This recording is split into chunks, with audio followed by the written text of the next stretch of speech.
ഭാഗവതത്തിലെ കൃഷ്ണാവതാര, കൃഷ്ണലീല തുടങ്ങിയിട്ടുള്ള എല്ലാ കഥകളും ഇതിന് വേദവ്യാസ മഹർഷി ലക്ഷണം പറഞ്ഞിരിക്കുന്ന, ലക്ഷണം മീൻസ് ഈ ദശമസ്കന്ധം കൃഷ്ണ അവതാര ലീല കഥകളെ പറയുന്ന സ്കന്ധം 10ാമത്തെ സ്കന്ധമാണ്. ഈ 10ാമത്തെ സ്കന്ധത്തിന് ഒരു ലക്ഷണമുണ്ട്, അതായത് ഒരു മെയിൻ ടോപ്പിക് ഉണ്ട്. ഈ ടോപ്പിക്ക് ഡിസ്കസ് ചെയ്യാൻ വേണ്ടിയിട്ടാണ് ഈ കഥ പറയുന്നത്. അതിനെ പറയുന്നത് നിരോധം എന്ന ടോപ്പിക്കാണത്. സർഗം, വിസർഗം, സ്ഥാനം, പോഷണം, ഉദയ, മന്വന്തരം, ഈശാനകഥ, നിരോധം. അപ്പം നിരോധം എന്നുള്ള ഒരു ഡിസ്കഷനാണ് ഈ കൃഷ്ണാവതാര, കൃഷ്ണലീലകളൊക്കെ പറയുന്നത്. അപ്പം നിരോധിക്കുക എന്ന് പറഞ്ഞാൽ തടസ്സപ്പെടുത്തുക എന്നർത്ഥം. എന്തിനെയാണ് നമ്മൾ തടസ്സപ്പെടുത്തേണ്ടത് ചോദിച്ചു കഴിഞ്ഞാൽ, നമ്മുടെ മനസ്സിൽ നമ്മുടെ ജീവിതത്തെ അസ്വസ്ഥമാക്കുന്ന ഈ ചിന്തകളെ നമ്മൾ തടസ്സപ്പെടുത്തണം. അപ്പോൾ ഈ തടസ്സപ്പെടുത്തൽ എങ്ങനെയാണ് എന്ന് ചോദിച്ചാൽ, നമ്മളൊക്കെ ആഗ്രഹിക്കും, ഒരു സ്വസ്ഥതയില്ലല്ലോ മനസ്സിന്, ഒരു സമാധാനമില്ലല്ലോ മനസ്സിന്. അതുകൊണ്ടാണ് നിങ്ങളൊക്കെ അമ്പലത്തിൽ പോകുന്നതും സമാധാനത്തിന് വേണ്ടി പോകുന്നതൊക്കെ. എന്തിനാ അമ്പലത്തിൽ പോകുന്നത് ചോദിച്ചു കഴിഞ്ഞാൽ, ഇത്തിരി സമാധാനം കിട്ടുമല്ലോ എന്ന് വെച്ചിട്ട്. അവിടെ എടുത്തു വെച്ച പോലെ ഇപ്പം എടുത്ത് പറയണത് നമ്മൾ എന്ത് സമാധാനം. അപ്പോൾ വീട്ടിൽ സമാധാനം ഇല്ല എന്ന് ഉറപ്പാണ്. അപ്പോൾ സമാധാനം കിട്ടാൻ എന്താ വഴി? അതിന് മനസ്സിനോട് നമ്മളൊരു നാക്ക് ഉപയോഗിക്കണം. അതെന്താണത്? ഇതാണ് ഉപാസന. ഞാൻ നേരത്തെ പറഞ്ഞു നിങ്ങളോട്, ഒരു രൂപത്തിൽ നമ്മുടെ മനസ്സ് ആകർഷിക്കും തോറും വേറൊരു ഭാഗത്ത് നിന്ന് നമ്മുടെ മനസ്സിനെ നമുക്ക് അസ്വസ്ഥമായ കാര്യങ്ങളിൽ നിന്നും മനസ്സിനെ ആകർഷിപ്പിക്കാൻ സാധിക്കും. അതായത് നമ്മൾ ഋഷീശ്വരന്മാരുണ്ടല്ലോ, അവർ വളരെയധികം ടെക്നിക്കുകൾ പഠിച്ചവരായിരുന്നു. അവർക്ക് മനസ്സിലായി ഈ മനസ്സിൻ്റെ സിദ്ധാന്തം എന്താണെന്ന് വെച്ചാൽ, മനസ്സെന്ന് പറയുന്നത് തന്നെ ബേസിക്കലി ഒരു ആകർഷണമാണ്. അപ്പം അതിൻ്റെ ഒരു ഭാഗത്തുള്ള ആകർഷണം ഒഴിവാക്കാൻ, ഒരു ഭാഗത്തേക്കുള്ള അതിൻ്റെ ചായ്വ് ഒഴിവാക്കാൻ, അതിനെ വേറൊരു ഭാഗത്തേക്ക് ആകർഷിപ്പിക്കുക, അല്ലെങ്കിൽ വേറൊരു ഭാഗത്തേക്ക് അതിനെ കൊണ്ടുവരിക എന്നുള്ളതാണ്. ഇതാണ് പലപ്പോഴും നമ്മുടെ ജീവിതത്തിൽ നമുക്ക് നഷ്ടപ്പെട്ടു പോകുന്നത്. നിങ്ങൾ കണ്ണുകൊണ്ടൊരു രൂപം കണ്ട് തൊഴുതു പോകുമ്പോഴും അത് ഉപാസന ചെയ്യാത്തത് കൊണ്ടായിരിക്കാം നമ്മുടെ മനസ്സിൽ ഒരു ആത്മീയ ആകർഷണ സംസ്കാരം രൂപാന്തരപ്പെടാത്തത്. ആത്മീയ ആകർഷണ സംസ്കാരം രൂപപ്പെടുമ്പോഴേ നമ്മുടെ വിഷമങ്ങളിൽ നിന്നും നമുക്ക് പുറത്തു കടക്കാൻ സാധിക്കുകയുള്ളൂ. നോക്കൂ, നമ്മുടെ വീടുകളിൽ തന്നെ നമുക്ക് കാണാം, ഒരു കാര്യത്തിൽ ആകർഷണം വരുമ്പോൾ വേറൊന്നിനോട് താല്പര്യം കുറയും നമുക്ക്. ഇപ്പം നിങ്ങളുടെയൊക്കെ തന്നെ കുട്ടിക്കാലം തന്നെ നോക്കൂ, അമ്മയോടായിരുന്നു ആദ്യം, അത് കഴിഞ്ഞാൽ അച്ഛനിലേക്ക് ആകർഷണം, അത് കഴിഞ്ഞാൽ സുഹൃത്തുക്കളിലേക്ക്, അത് കഴിഞ്ഞാൽ കല്യാണം കഴിഞ്ഞ ഭാര്യയും ഭർത്താവിലേക്കും മക്കളിലേക്ക്. അപ്പോൾ ഒരു ബന്ധം നമ്മൾ ആകർഷിക്കും തോറും വേറൊരു ബന്ധത്തോടുള്ള നമ്മുടെ തീവ്രമായ ആകർഷണം കുറഞ്ഞു വരുന്നു. ഇത് നമ്മുടെ അനുഭവമാണെങ്കിൽ ഇത് ശാസ്ത്രീയമാണ് ആണോ? കുട്ടികൾക്ക് തന്നെ നമുക്ക് കാണാം, ഈ ടി വിയോടൊക്കെയുള്ള ആകർഷണം കൂടി വന്നതോടുകൂടി പഠനത്തോടുള്ള താല്പര്യം കുറഞ്ഞു എന്നുള്ളത്. അപ്പോൾ ഈ ഒരു സത്യം നമുക്ക് ശാസ്ത്രീയമാണത്. ഭാഗവതത്തിൽ പറയുന്നതൊക്കെ ഉണ്ടല്ലോ, വളരെ പ്രാക്ടിക്കലാണ്. അപ്പം നിങ്ങൾ കുറച്ചു നേരം ദിവസവും രാവിലെ ഭഗവാൻ പറയുന്നത് പോലെ കണ്ണടച്ച് മനസ്സിലേക്ക് ആ രൂപം കൊണ്ടുവന്ന് ആ രൂപത്തിൽ മനസ്സ് അർപ്പിക്കാനൊക്കെ പരിശീലിക്കും തോറും നിങ്ങളുടെ മനസ്സിൽ ഒരു ഓപ്പോസിറ്റ് ആകർഷണം, ഒരു ഓപ്പോസിറ്റ് അട്രാക്ഷൻ അത് ഡെവലപ്പ് ചെയ്യും തോറും നിങ്ങളുടെ വിഷമങ്ങളിൽ നിന്നും നിങ്ങൾക്ക് പുറത്തു കിടക്കാൻ സാധിക്കും. അവർക്കെവിടെയാണ് അസ്വസ്ഥതകൾ? അപ്പം അതിന് പറ്റുന്ന കഥകളാണ് ഭാഗവത്തിൽ ഓരോ കഥയും. നോക്കൂ നിങ്ങൾ, കാളിയമർദ്ദനം എന്നുള്ളൊരു ലീല, കൃഷ്ണനാടുന്നൊരു ലീല. കാളിയമർദ്ദനം എന്നുള്ള ലീല, ഒരിക്കൽ കാളിന്തിയിൽ വിഷമുള്ളൊരു സർപ്പമുണ്ടായിരുന്നു. അവൻ്റെ പേരാണ് കാളിയൻ. അവൻ്റെ വിഷം കൊണ്ട് എല്ലാവരും ബുദ്ധിമുട്ടിച്ചപ്പോൾ ഒരു ദിവസം കൃഷ്ണനും ഗോപന്മാരും കാളിന്തിയിൽ ചെല്ലുന്നു. അവിടെ ചെല്ലുന്ന സമയത്ത് ഇവൻ്റെ വിഷജ്വാല അല്ലെങ്കിൽ മറ്റേ വായു ശ്വസിച്ച് പാവം പശുക്കളും ഗോപന്മാരും ഒക്കെ തളർന്നു വീണു. ഭഗവാൻ തൻ്റെ ഉത്തരിയോ കരയിൽ കെട്ടി ആ കാളിന്തിയിലേക്ക് ചാടിയെന്നും അവനെ പ്രകോപിപ്പിച്ചു എന്നും അവനെ ഇളക്കി മറച്ച് അവനെ പുറത്തു കൊണ്ടുവന്ന് അവനുമായൊരു ഗുസ്തി മത്സരമൊക്കെ നടത്തി അവസാനം അവൻ്റെ വാല് പിടിച്ച് അവൻ്റെ ഫണത്തിൽ കയറി ആ ഓരോ ഫണങ്ങളും എന്ത് ചെയ്തു? അധഘോരിണി വാരിണി എന്ന് പറഞ്ഞ് ഓരോ ഫണങ്ങളും ചവിട്ടി ഒതുക്കിക്കളഞ്ഞു. എനിക്ക് ഈ കാളിയൻ്റെ ഈ കഥ ഉണ്ടല്ലോ, ഈ കാളിയൻ 5 തലകളുണ്ട് എന്നാണ്. ഇത് പറയുമ്പോൾ ഞാൻ ഓർത്തത് ആ ഡൽഹിയിൽ 5 ആളുകൾ ഒരു പെൺകുട്ടിയെ നശിപ്പിച്ച രംഗമായിരുന്നു എൻ്റെ മനസ്സിൽ. ഇതുപോലെ അന്നും കാളിയന്മാരുണ്ട്, ഇന്നും കാളിയന്മാരുണ്ട്. ഈ കാളിയ വിഷം എന്ന് പറയുന്നത്, ശ്രദ്ധിക്കൂ നിങ്ങൾ, നാം ജീവിക്കുന്ന സമൂഹത്തിൽ നമ്മെയൊക്കെ മാനസികമായി തളർത്താൻ ഏതൊക്കെ ശക്തികൾ ശ്രമിക്കുന്നുണ്ടോ അതൊക്കെ ആരായി മാറ്റണം? കാളിയന്മാരായി മാറ്റണം. നിങ്ങൾക്ക് അതിൻ്റെ മുകളിൽ കയറി ആ പണത്തിൽ ചവിട്ടി നൃത്തമാടാനുള്ള ധീരതയുണ്ടോ എന്നുള്ളതാണ്. അപ്പം ആ ധീരത നിങ്ങൾക്കില്ലെങ്കിൽ കാളിയന്മാർക്ക് നിങ്ങളെ പിടിക്കാൻ സാധിക്കും. കൃഷ്ണൻ കാളിയൻ്റെ വാലിനെയാണ് പിടിക്കുന്നത്. നോക്കൂ, നിങ്ങൾ കൃഷ്ണൻ്റെ ഈ ചിത്രം കണ്ടിട്ടുണ്ടെങ്കിലല്ലോ, കാളിയൻ്റെ വാല് പിടിച്ചിട്ടാണ് കൃഷ്ണൻ പണത്തിൽ ചവിട്ടുന്നത്. പാമ്പിന് ഏറ്റവും കൂടുതൽ ശക്തി അതിൻ്റെ വാലിനാണെന്ന്. അപ്പോൾ മറ്റൊരാളെ കീഴ്പ്പെടുത്തണമെങ്കിൽ അയാളുടെ ശക്തിയേക്കാൾ ഉപരി, അയാളുടെ ശക്തിയെ നമ്മുടെ നിയന്ത്രണത്തിലാക്കണം. അതിനേക്കാൾ ഉപരി ഒരു ശക്തി നമ്മളിലുണ്ടെങ്കിലേ മറ്റൊരാളുടെ ശക്തിയെ നമുക്ക് തോൽപ്പിക്കാൻ സാധിക്കുകയുള്ളൂ. അപ്പോൾ ഇന്ന് ഏത് ശക്തിയാണ് നമ്മളെ രക്ഷിക്കാനുള്ളത്? മറ്റുള്ള ആളുകളൊക്കെ ഉണ്ടല്ലോ, മദ്യം കഴിച്ചാൽ ഒരു ലഹരി കൂടുമ്പോൾ അതിനൊരു ശക്തി കിട്ടും. ഈവൻ മാംസാഹാരം കഴിക്കുന്നവർക്ക് കുറേയും കൂടി മസിൽ ശക്തികൾ കൂടുതലാണ്. മനസ്സിലായില്ലേ? നിങ്ങൾ നോക്കൂ, ബ്രിട്ടീഷുകാർക്ക് ആയുധശക്തി ഉണ്ടായിരുന്നു. എന്നാൽ ഗാന്ധിജിയെ സംബന്ധിച്ച് പാവം അദ്ദേഹം വെജിറ്റേറിയൻ, ആകെ ഉണങ്ങിപ്പിടിച്ചൊരു ശരീരം, ഉടുത്തിരിക്കുന്ന മുണ്ടാണെങ്കിൽ പകുതിയേ ഉള്ളൂ, കയ്യിലാണെങ്കിൽ ഒരു വടി. ഇങ്ങനെയൊക്കെ നടന്ന മനുഷ്യൻ, അദ്ദേഹത്തിനെ കീഴ്പ്പെടുത്താൻ ബ്രിട്ടീഷുകാരെന്ന് പറയുന്ന കാളിയന്മാർക്ക് സാധിച്ചോ ഇല്ലയോ? അന്നുമുണ്ട് കാളിയമർദ്ദനം, ഇന്നുമുണ്ട് കാളിയമർദ്ദനം. അദ്ദേഹത്തിൻ്റെ ശക്തി, അതാണ് കൃഷ്ണൻ പറയുന്ന ആത്മബലം എന്ന് പറയുന്നത്. ഒന്നുകിൽ നിങ്ങൾക്ക് ഫിസിക്കൽ പവർ വേണം, അല്ലെങ്കിൽ വെണ്ടയ്ക്കയും തക്കാളിയും കഴിച്ചുകൊണ്ട് ഫിസിക്കൽ പവർ ഉണ്ടാകുമോ? ഉണ്ടാവില്ല. അപ്പം നിങ്ങളാണെങ്കിൽ ഒന്നുകിൽ വെണ്ടയ്ക്കയും തക്കാളിയും കഴിക്കണോ എന്ന് വെച്ചിട്ടുണ്ടെന്നാൽ നാളെ മുതൽ ഞങ്ങൾ പോത്ത് മാംസം കഴിക്കാൻ പോകുന്നു സാർ. അങ്ങനെ കഴിച്ചത് കൊണ്ടൊന്നും ബലം വരാൻ പോകുന്നില്ല. ആ ബലത്തിനേക്കാളും വലിയ ബലമാണ് ഏത് ബലം? ആത്മബലം. ഗാന്ധിജിയുടെ ആശ്രമത്തിൽ ആചാര്യ വിനോബാവെ വന്ന സമയത്ത് അതേ ഒരു മെലിഞ്ഞൊരു മനുഷ്യനായിരുന്നു. അപ്പോൾ വാർധ നാഗപ്പൂരിനടുത്തുള്ള സ്ഥലമാണ് ഈ വാർധ. അപ്പോൾ ഒരിക്കൽ ഈ അന്നൊക്കെ ടോയ്ലറ്റ് ഇന്നത്തെ പോലെ ടോയ്ലറ്റുകളായിരുന്നില്ലല്ലോ, ബക്കറ്റിൽ വെള്ളം കൊണ്ടുപോകണം, അങ്ങനെയൊക്കെ ആയിരുന്നു പഴയ കാലത്ത്. അതും ഇരുമ്പ് തൊട്ടിയായിരുന്നു. അപ്പോൾ ഈ ആചാര്യ വിനോബാവെ 2 ഇരുമ്പ് തൊട്ടിയിൽ ടോയ്ലറ്റിലേക്ക് വെള്ളം കൊണ്ടുപോകുമ്പം ഗാന്ധിജി ആരോടൊക്കെയോ വർത്തമാനം പറയുന്നു. ഗാന്ധിജി പറഞ്ഞു, ചോടോ ഭയ്യാ ചോടോ, ആപ്കോ തോ ബൽ നെഹി ഹൈ, ചോടോ കോയ് കരേഗ, ചോടോ എന്ന് പറഞ്ഞു. ഇത് കേട്ടപ്പോൾ ആചാര്യ വിനോബാവെ മറുപടി പറഞ്ഞു അത്രേ ഗാന്ധിജിയോട്, ബാപ്പു ശരീര ബലത്തോ നെഹിയേ ഹംകോ ആത്മബലഹേ.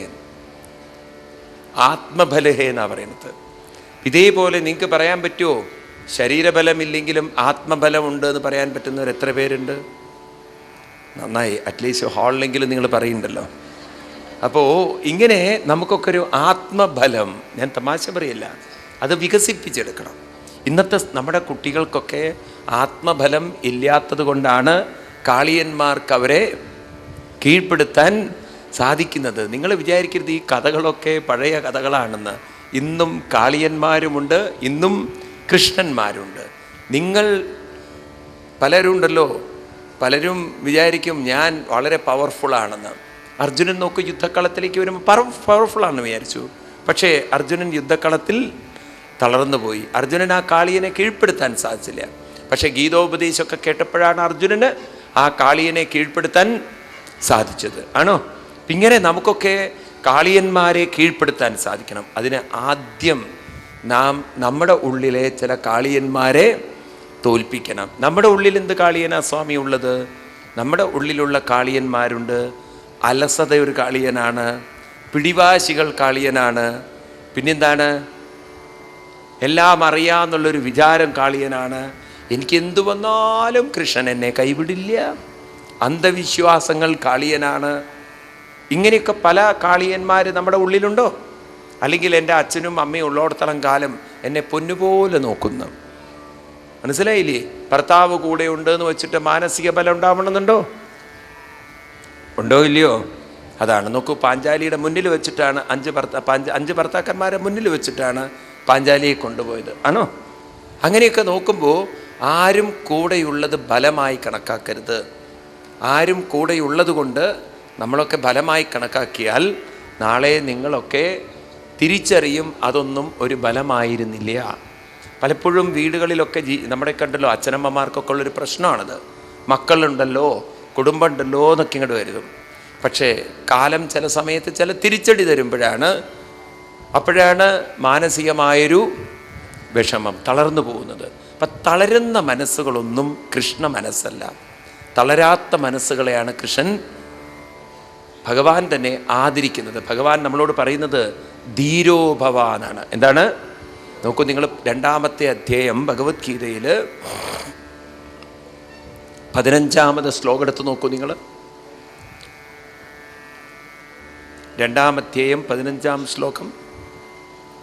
യം ഹിന വ്യതയന്തേ പുരുഷം പുരുഷർഷഭ സമദുഃഖസുഖം ധീരം സോമൃതത്വായ കൽപ്പതേ. ആരാവാനാണ് ഭഗവാൻ നമ്മളോട് ആവശ്യപ്പെടുന്നത്? ന വ്യതയന്തേതേ. വ്യതയന്തേതേ എന്ന് പറഞ്ഞാൽ പാടത്ത് പോയി വിതയ്ക്കരുതെന്നാണോ? ഈ സംസ്കൃതം അറിയില്ലെങ്കിൽ ചിലപ്പോൾ അബദ്ധങ്ങൾ അങ്ങനെയൊക്കെയാണ് വായിക്കുക. വ്യഥ എന്ന് പറഞ്ഞാൽ മനസ്സിൻ്റെ വ്യഥ എന്ന് പറഞ്ഞാൽ ന വ്യതയന്തേതേ. ആരാണോ മാനസികമായി തളരാത്തത്, ന വ്യതയന്തേതേ, അവരാണ് പുരുഷർഷഭ, ഋഷഭന്മാർ. സമ ദുഃഖ സുഖം ധീരം. സുഖത്തെയും ദുഃഖത്തെയും സമമായ ആ സാമ്യാവസ്ഥയിൽ കൊണ്ടു നടക്കാൻ സാധിക്കുന്ന ധീരം. ആരാണവർ? ധീരന്മാരാണ്. അമൃതത്വായ കൽപ്പതേ. അവർക്ക് പരമാത്മാവിനെ, പരമസത്യത്തെ പ്രാപിക്കാനുള്ള യോഗ്യതയുണ്ട് എന്ന് പറയുമ്പോൾ നമ്മളൊക്കെ ആ ഒരു മാനസികാവസ്ഥ കൈവരിച്ചാൽ മാത്രമേ മാനസികമായി ഉയരാൻ സാധിക്കുകയുള്ളൂ. അപ്പോൾ ഇതിൽ നിന്ന് നമുക്ക് മനസ്സിലാക്കാൻ സാധിക്കുന്നത് നാം തന്നെ വേണം അത്തരത്തിലുള്ളൊരു മാനസികാവസ്ഥയിലേക്ക് നമ്മളെ ഉയർത്താൻ. ഞാൻ നിങ്ങളോട് പറഞ്ഞ ഒരു കാര്യം നിങ്ങൾ മറക്കരുത്. കൃഷ്ണനോ രാമനോ ജീവിച്ചിരുന്നാൽ പോലും വേറൊരു മനസ്സിനെ മാറ്റിയെടുക്കാൻ അവർക്കാർക്കും സാധ്യമല്ല. ഇങ്ങനെയാണ് ഓരോ കഥകൾ. അപ്പം നിങ്ങൾ ഈ കഥകളെയൊക്കെ നിങ്ങൾ ഇന്നത്തെ രീതിയിൽ ചിന്തിച്ചു കൊള്ളണം. മറ്റൊരു കഥ കൃഷ്ണൻ്റെ ജീവിതത്തിൽ നമുക്കൊക്കെ ഒരു വിഷമം തോന്നുന്നൊരു കഥ. വിഷമം തോന്നുക പറഞ്ഞാൽ ആരെങ്കിലും ചോദിച്ചാൽ മറുപടി പറയാൻ പറ്റാത്തൊരു വിഷമം. അപ്പം നിങ്ങളോട് ചോദിക്കുകയാണ് കൃഷ്ണൻ്റെ ഈ കഥയെക്കുറിച്ച്. കൃഷ്ണൻ കുളിക്കാൻ പോയ ഗോപികമാരുടെ കഥ കേട്ടിട്ടില്ലേ? ഒരിക്കൽ തിരുവാതിര വന്നു, ധനുമാസത്തിലെ തിരുവാതിര. ഗോപികമാരെല്ലാവരും കൂടെ പുഴുക്കുണ്ടാക്കി. പുഴുക്കുണ്ടാക്കാൻ പോയി. അവരെല്ലാവരും കൂടി കൂവ വരകി. എന്നിട്ട് എന്ത് ചെയ്തു? തിരുവാതിരയൊക്കെ എടുത്ത് നേരെ ഇങ്ങോട്ട് പോയി കുളിക്കാൻ വേണ്ടി പോയി. രാവിലെ നേരത്തെ തന്നെ കൽപ്പാത്തി പുഴയിൽ പോയി കുളിക്കാൻ പോയി. അവിടെ ചെന്ന് കുളിക്കാൻ നേരത്ത് അവരൊക്കെ മനസ്സുകൊണ്ട് വിചാരിച്ചു അത്രേ, പ്രാർത്ഥിച്ചു അത്രേ, ഞങ്ങൾക്ക് ഭർത്താവായി ആരെ കിട്ടണം? കൃഷ്ണനെ കിട്ടണം. അവരുടെ പ്രാർത്ഥന ഇതായിരുന്നു: കാത്യായനി മഹാമായേ മഹായോഗിന്യതീശ്വരി നന്ദഗോപസുതം ദേവി പതിമ്മേ കുരുതേ നമ എന്നൊക്കെ പറഞ്ഞ് അവരിങ്ങനെ പറഞ്ഞുകൊണ്ടിരിക്കുമ്പോൾ കൃഷ്ണൻ പ്രത്യക്ഷപ്പെട്ടു. കൃഷ്ണൻ അവിടുന്ന് ഇവരൊക്കെ കുളിക്കാൻ വേണ്ടി ഇറങ്ങുമ്പോൾ വസ്ത്രം പുറത്ത് അഴിച്ചു വെച്ചിരുന്നു. ഈ വസ്ത്രം എടുത്ത് ഒരു വൃക്ഷത്തിൻ്റെ മുകളിൽ, കടമ്പ വൃക്ഷത്തിൻ്റെ മുകളിൽ കയറി അവിടെ കൊണ്ടുപോയിട്ടു. എന്നിട്ട് പുല്ലാങ്കുഴൽ ഊതി. ഗോപികമാർ വസ്ത്രം ചോദിച്ചിട്ട് കൊടുത്തില്ല. നിങ്ങളോട് ആരെങ്കിലും ചോദിക്കുകയാണ്, നിങ്ങളുടെ കൃഷ്ണൻ ചെയ്ത നല്ല പണിയാണോ? കുളിക്കാൻ പോയ പെണ്ണുങ്ങളുടെ വസ്ത്രമെടുത്ത് മാറ്റിയ കൃഷ്ണൻ ശരിയാണോ ചെയ്തത്? ശരിയല്ല എന്ന് പറയുന്നവർ എത്ര പേരുണ്ട്? ശരിയല്ല എന്ന് ചിലർക്ക് സംശയം, പകുതിയെ പൊക്കിയിട്ടുള്ളൂ. ശരിയാണ് എന്ന് പറയുന്നവർ എത്ര പേരുണ്ട്? ഭൂരിപക്ഷം തോന്നിവാസത്തിന് കൂട്ടുനിൽക്കുകയാണ് അല്ലേ? ഭൂരിപക്ഷ ആളുകളും തോന്നിവാസത്തിന് കൂട്ടുനിന്നിരിക്കുക. എന്നാ നമ്മുടെ കൃഷ്ണൻകുട്ടി ചെയ്തതല്ലേ എന്നും പറഞ്ഞിട്ട് നിങ്ങളുടെ കുട്ടികൾ ചെയ്തു കഴിഞ്ഞാൽ നന്നാവുമോ? തല്ല് കിട്ടാൻ വേറെ എവിടെയും പോകേണ്ടി വരില്ല.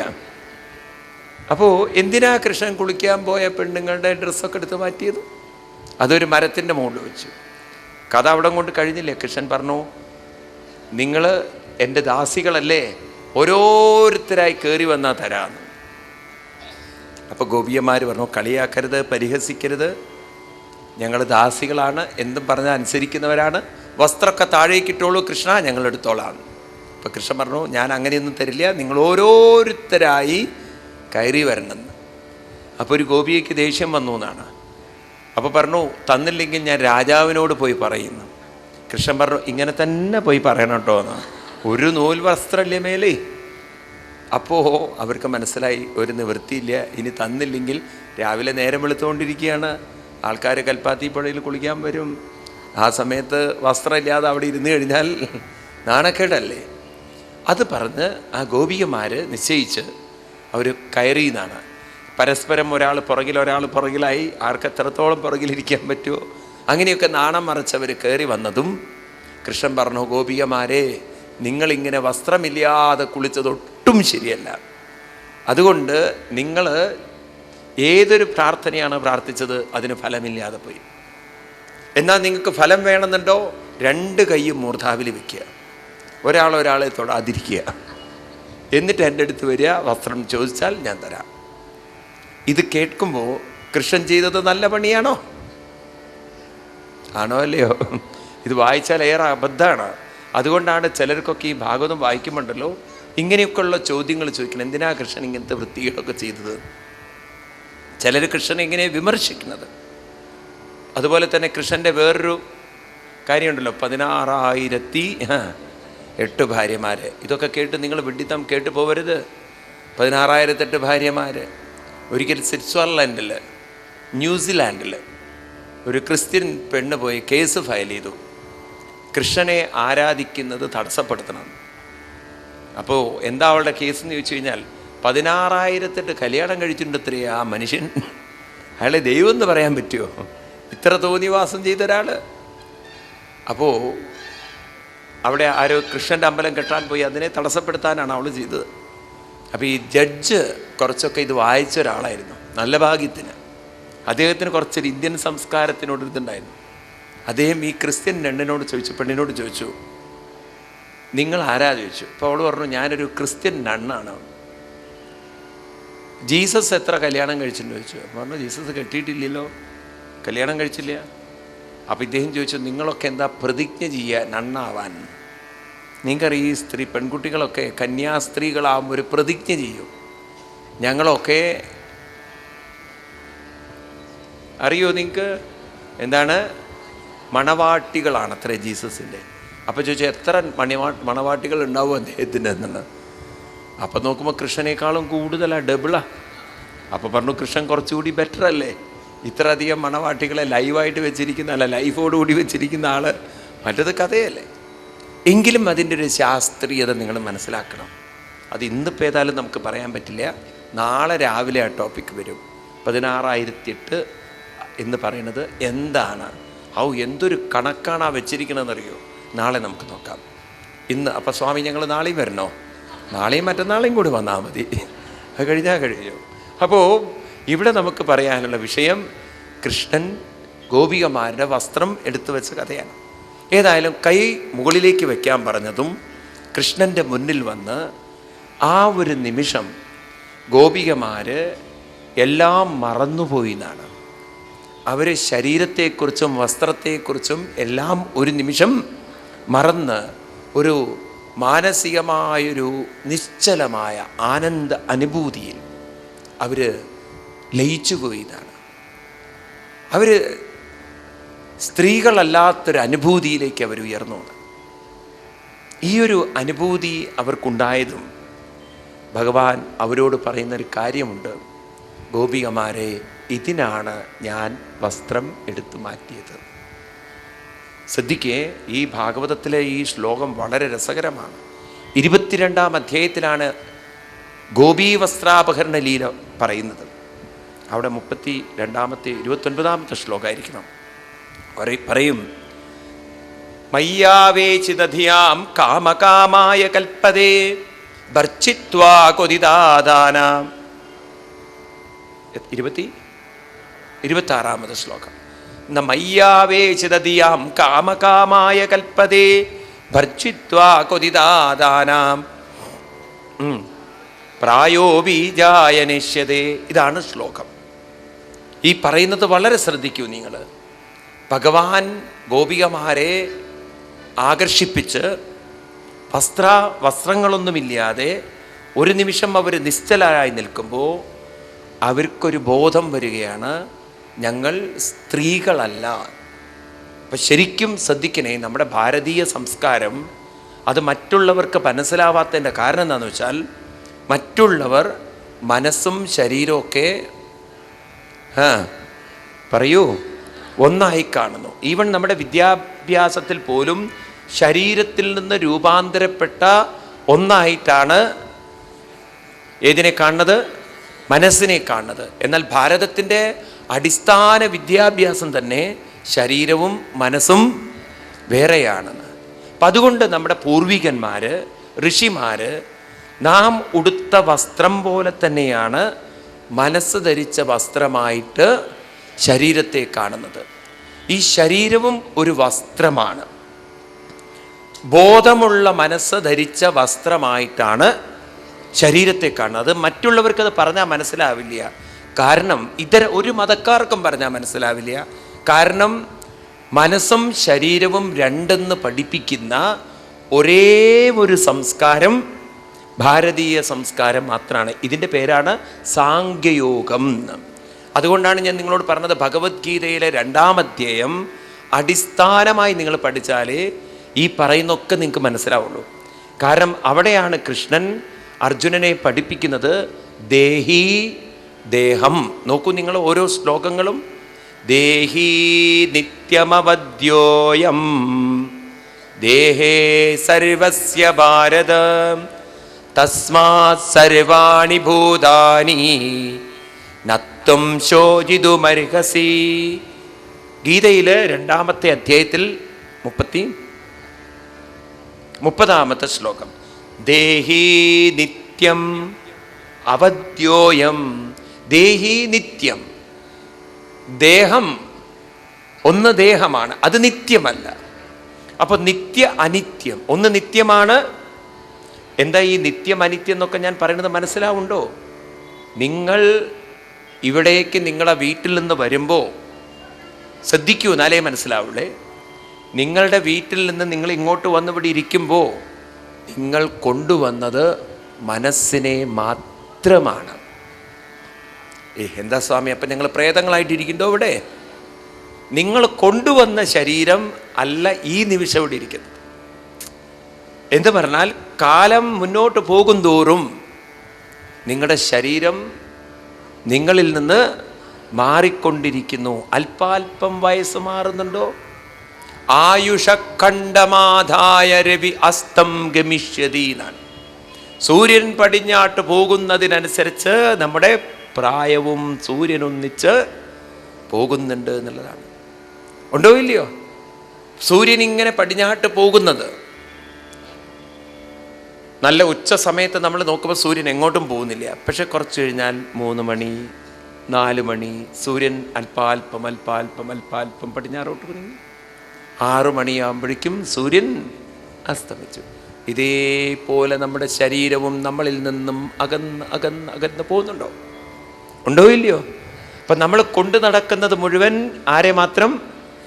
മനസ്സിനെ. അതുകൊണ്ട് കൃഷ്ണൻ പറഞ്ഞു ദേഹി നിത്യമവദ്യോയം ദേഹേ സർവസ്യ ഭാരത തസ്മാത് സർവാണി ഭൂതാനി നത്വം ശോചിതുമർഹസി. എന്താ സത്യം നോക്കൂ നിങ്ങൾ.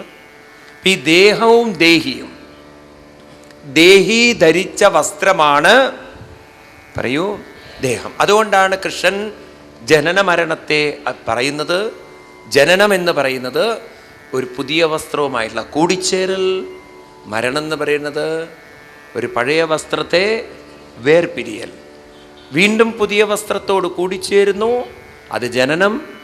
പഴയ വസ്ത്രത്തിൽ നിന്നും ശ്രദ്ധിക്കൂ നിങ്ങൾ വേർപിരിയുന്നു. ഞാൻ ഇതൊക്കെ നിങ്ങൾ നല്ലവണ്ണം കൂടെ ഉറപ്പിച്ചു കഴിഞ്ഞാൽ ഒരാളുടെ മരണത്തിലും നിങ്ങൾ ദുഃഖിക്കില്ല. കാരണം എന്താ ഇവിടെ ദുഃഖിക്കാനുള്ളത്? ദിവസവും രാത്രി മനസ്സും ശരീരവും ഉള്ള ബന്ധം വേർപിരിയുന്നു. രാവിലെ ആകുമ്പോൾ വീണ്ടും മനസ്സും ശരീരവും തമ്മിലുള്ള ബന്ധം പറയൂ കൂടിച്ചേരുന്നു. ഇതിങ്ങനെ കൂടുന്നു. ഈ ശരീരം വിട്ടാൽ വേറെ ശരീരത്തിലേക്ക് പോകുന്നു, സ്പേമായി മാറുന്നു. ഞാൻ നിങ്ങൾക്ക് പറഞ്ഞു തന്നു, അത് ഉണ്ടോ ഇല്ലയോ? അതുകൊണ്ട് ഒരിക്കലും ഈ മനസ്സ് നശിച്ചു പോകുന്നൊരവസ്ഥ ഇല്ല. പിന്നെ എന്തിനാ നമ്മൾ ദുഃഖിക്കുന്നത് കൃഷ്ണൻ ചോദിക്കുന്നത്. അപ്പൊ വാസാംസി ജീർണാനി യഥാ വിഹായ നവാനി ഗൃണ്ണാതി നരോപരാണി തഥാ ശരീരാണി വിഹായ ജീർണാനി അന്യാനി സംയാതി നവാനി ദേഹി. ഇതൊക്കെ പഠിക്കേണ്ടതല്ലേ? പഠിക്കേണ്ടതാണോ? അതുകൊണ്ട് കൃഷ്ണൻ പറയുന്നു, നമ്മുടെ മനസ്സ് പരമാത്മാവായ ഭഗവാനിലേക്ക് അടുക്കും തോറും മയ്യാവേശിതധിയാം, എന്നിലേക്ക് ആവേശിതധി എന്ന് പറഞ്ഞാൽ ബുദ്ധി, മനസ്സ്, കാമകാമായ ന കൽപ്പതേ, അതിൻ്റെ കാമനകൾ ക്രമേണ ഇല്ലാതെയാവും. അത് കാമന എന്ന് പറഞ്ഞു കഴിഞ്ഞാൽ ഈ മനസ്സിനൊരു ധാരണ, ശരീരത്തിലൂടെ ഇതിന് സുഖവും സന്തോഷവും സംതൃപ്തിയും അനുഭവിക്കാം, സുരക്ഷിതത്വമൊക്കെ അനുഭവിക്കാം. പൊതുവേ നമ്മുടെ വിവാഹം തന്നെ രണ്ട് കാര്യങ്ങളെ ബേസ് ചെയ്തിട്ടാണ്. ഒരു ആണ് കല്യാണം കഴിക്കുന്നത്, സ്ത്രീയെ നോക്കുന്നത് സുഖം കിട്ടും എന്നുള്ളത് രീതിയിലാണ്. ഒരു സ്ത്രീ പുരുഷനെ കൂടെ പോകുന്നത് സുരക്ഷിതത്വം കിട്ടുന്നതാണ്. അപ്പം സുഖവും സുരക്ഷിതത്വവുമാണ് പരസ്പരം നോക്കുന്നത്. ഒരു സ്ത്രീ വിചാരിക്കുന്ന ഒരു പുരുഷൻ എൻ്റെ കൂടെ ഉണ്ടെങ്കിൽ ജീവിതത്തിനൊരു സുരക്ഷിതത്വമുണ്ട്. ഒരു പുരുഷൻ കല്യാണം കഴിക്കുമ്പോൾ, സ്ത്രീയെ കല്യാണം കഴിക്കുമ്പോൾ വിചാരിക്കുന്നത് കല്യാണം കഴിച്ചാൽ ജീവിതം സുഖമായി തീർന്നു, തൻ്റെ ഭക്ഷണം ഉണ്ടാക്കി തരാൻ, വീട് നോക്കാൻ, കുടുംബകാര്യങ്ങൾ നോക്കാൻ ഇതിനൊക്കെ ഒരാളുണ്ട്.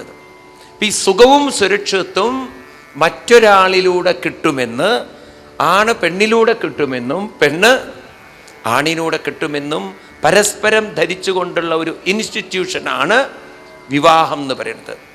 എന്നാൽ ജീവിതത്തിലൂടെ ഓരോ മനസ്സും തിരിച്ചറിയും, ഒരു പെണ്ണിനും പൂർണ്ണ സുരക്ഷിതത്വം ഒരു പുരുഷനിൽ നിന്നും ഇന്നേ വരെ ലോകത്തിൽ കൈവരിക്കാൻ പറ്റിയില്ല. ഗർഭിണിയായ സീതയ്ക്ക് പോലും രാമനിൽ നിന്ന് കിട്ടിയിട്ടില്ല. ഉണ്ടോ ഇല്ലയോ? അതേപോലെ നിങ്ങൾക്ക് എത്ര പേർക്ക് ഭർത്താവ് സുരക്ഷിതനാണെന്ന് തോന്നിയിട്ടുണ്ട്? ഒരാൾക്കും കൈപൊക്കില്ല എന്ന് എനിക്കറിയാം. ധൈര്യമായിട്ട് നിങ്ങൾ പറയില്ല.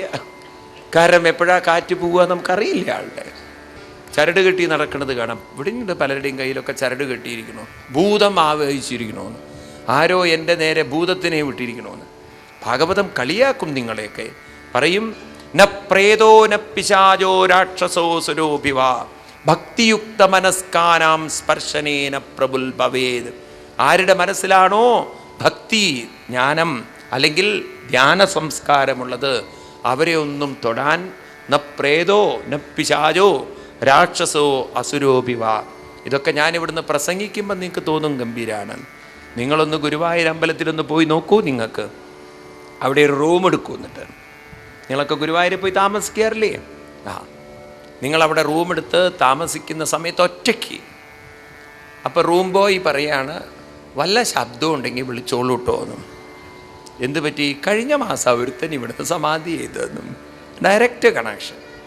ഇത് പറഞ്ഞ് എത്ര പേര് ആ റൂമിൽ തുടർന്ന് താമസിക്കും? ഒന്ന് കൈ പൊക്കൂ. ഒരു കയ്യും പൊക്കണില്ല. ഇപ്പൊക്കെ പറഞ്ഞത് അനപ്രേതോന പിശാരോ രാക്ഷസോ സ്വരൂപിവ. ആ ധൈര്യം അപ്പം പോയി. കാരണം നമുക്ക് അപ്പോഴേക്കും ചിന്തനം വന്നു, രാത്രി വല്ല രീതിയിലും ആ പ്രേതം വന്നാലോ. എന്നാ ഗുരുവായൂരപ്പൻ്റെ തൊട്ടടുത്താണ് ഇരിക്കും ചെയ്യുന്നത്. കാണാൻ ഗുരുവായൂരപ്പനാണ് ശക്തി എന്നൊക്കെ പറഞ്ഞാൽ പോയത്. ഇതിലും ഭേദം പ്രേതത്തിനെ ആരാധിക്കല്ലേ നല്ലത്. കാരണം പ്രേതത്തിന് നിങ്ങളെ പിടിക്കാൻ കഴിവുണ്ടെങ്കിൽ ഗുരുവായൂരപ്പനേക്കാളിപ്പോൾ ശക്തി. നോക്കൂ നിങ്ങൾ, ഇതൊക്കെ നമ്മൾ ഫൂളിഷ്നെസ് അല്ലേ കൊണ്ട് നടക്കുന്നത്. ഭക്തി എന്നൊരു ഭാഗത്ത് പറയുകയും ചെയ്യുന്നു, വേറെ ഭാഗത്ത് പ്രേതത്തിനെ പേടി എന്ന് പറയും. രണ്ടും എങ്ങനെ ഒന്നിക്കുക? പകലുണ്ടെങ്കിൽ ആരുണ്ടാവരുത്, രാത്രി ഉണ്ടാവരുത്, ഇരുട്ടുണ്ടാവരുത്. നിങ്ങൾക്ക് എങ്ങനെയാണ് രണ്ടും കൂടി ഉണ്ടാവുന്നത്? അപ്പോൾ ഇരുട്ടുണ്ടോ? എന്തില്ല, പകലില്ല. നിങ്ങൾ വെറുതെ ചിന്തിക്കുക, ഇങ്ങനെ എന്താ പറയുക, വിചാരിക്കുകയാണ് കൃഷ്ണൻ രക്ഷിക്കുന്നൊക്കെ. നിങ്ങൾക്ക് ഉറപ്പില്ല ആ കാര്യത്തിൽ. ഉറപ്പുണ്ടെങ്കിൽ പകലുണ്ട്, പകലുണ്ടെങ്കിൽ രാത്രിയില്ല. പ്രേതമില്ല അവിടെ. പ്രേതമുണ്ടോ? കൃഷ്ണനില്ല. നിങ്ങൾക്ക് ഏതാ വേണ്ടത്? പ്രേതത്തിനെ വേണോ ഭഗവാനെ വേണോ? ഇനി അവിടെ പോയി റൂം എടുക്കുമ്പോൾ ഓടൂ നിങ്ങൾ. അപ്പം നിങ്ങൾക്ക് പ്രേതമുണ്ട് എന്ന് ഉറപ്പ്. പ്രേതമുള്ളവർക്ക് ഭഗവാനില്ല, ഭഗവാനുള്ളവർക്ക് പ്രേതവുമില്ല. ഭഗവാൻ പറയുന്നു, എന്നെ മുറുകെ പിടിക്കുന്നവർക്ക് എന്ത് പ്രേതം? ന പ്രേതോ ന പിശാചോ രാക്ഷസോ സ്വരൂപിവ. എന്നിട്ട് അടുത്ത ശ്ലോകത്തിൽ പറയും, അസ്ഥിശ്ചേദീശ്വര കശ്ചിത്. നോക്കൂ, ഇതൊക്കെ നിങ്ങൾ അമ്പലത്തിൽ പോയി ചെയ്യുമ്പോൾ ഓർക്കണേ, കൃഷ്ണൻ്റെ വാക്കുകളാണ്. അസ്ഥി ഈശ്വര. അസ്ഥി എന്ന് പറഞ്ഞാൽ ഈശ്വരൻ്റെ അസ്ഥി നല്ല അർത്ഥം. സംസ്കൃതത്തിൽ അസ്ഥി എന്ന് പറഞ്ഞാൽ ഉണ്ടെങ്കിൽ. അങ്ങനൊരു ഈശ്വരൻ, അസ്ഥി ഈശ്വര കശ്ചിത്, അങ്ങനൊരു ഈശ്വരൻ ഉണ്ട് എന്ന് വയ്ക്കുക. അപ്പം നിങ്ങൾ അമ്പലത്തിലൊക്കെ പോകുമ്പോൾ ഉണ്ട് എന്നല്ലേ വെച്ചിരിക്കുന്നത്? ഉണ്ട് എന്ന് വയ്ക്കുക. ഫലരൂപ്യന്ന കർമ്മണാം, നാം ചെയ്യുന്ന കർമ്മത്തിന് ഫലം തരാൻ ഒരു ഈശ്വരൻ ഉണ്ട് എന്ന് വെച്ചോളൂ. കർത്താരം ഭജതേ സോപി, ആ ദൈവം, ആ ഈശ്വരനുണ്ടല്ലോ, കർത്താരം ഭജതേ. കർത്താരം എന്ന് പറഞ്ഞാൽ കർമ്മം ചെയ്യുന്നവൻ. അതായത് ഇവിടെ കർമ്മം ചെയ്യുന്നവൻ എന്ന് പറഞ്ഞാൽ ഒരു പൂജ ചെയ്യുന്നവൻ അല്ലെങ്കിൽ ഹോമം ചെയ്യുന്നവൻ. അവനെ കർത്താരം ഭജതേ, അവൻ്റെ മുന്നിൽ കൈ നീട്ടണു.